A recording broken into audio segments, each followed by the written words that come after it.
Matagumpay na naisagawa ng mga tauhan ng Technical Support Company, Regional Mobile Force Battalion 15 ang 3 araw na Search and Rescue Training na tinawag na Manning Community Emergency Response Intervention Training o MERIT Program para sa 24 na tauhan ng Itogon Suyok Resources Incorporated sa Sangilo, Itogon, Benguet. Tinalakay sa pagsasanay ang mahahalagang paksa kaugnay ng emergency response at rescue operations, kabilang ang Incident Command System, Basic First Aid, Victim Packaging, Basic Ropemanship, Low-Angle Rescue and Victim Traversing, at Basic Orientation on Collapsed Structure, Search and Rescue. Layunin ng mga turong ito na mapalawak ang kaalaman, kasanayan at kahandahan ng mga kalahok sa epektibong pagtugon sa mga trahedya o kaya ay sakuna sa komunidad.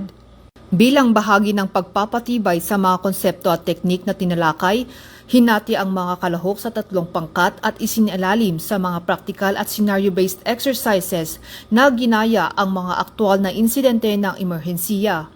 Sa pamamagitan ng pagtutulungan, kritikal na pag-iisip at aktwal na pagsasagawa ng mga rescue procedure, naipakita ng mga kalahok ang mas mataas na antas ng kakayahan at kumpiyansa sa pagtugon sa mga sitwasyong pang-emergency.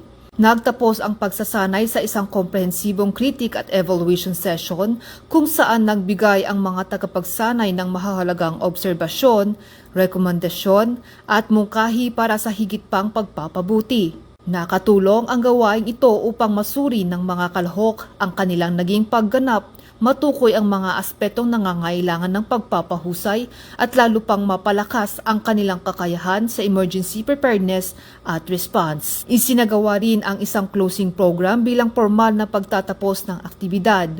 Dumalo sa programa sina Engineer Robert F. Wagtingan, ang Acting Vice President at Resident Manager ng ISRI at Engineer Ferdinand Jacobson, Officer in Charge ng Safety Department. Ang kanilang pagdalo ay nagbigay diin sa kahalagahan ng pagsasanay at nagsilbing pagkilala sa matagumpay na pagkumpleto ng MERIT program. Higit pa rito, lalo nitong pinagtibay ang ugnayan ng organisasyon at mga stakeholders sa emergency response sa pagsusulong ng kaligtasan, kahandahan at katatagan ng komunidad.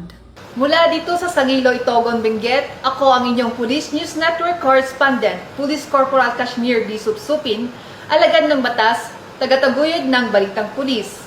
Bagong PNP para sa bagong Pilipinas. Serbisyong mabilis, tapat at nararamdaman.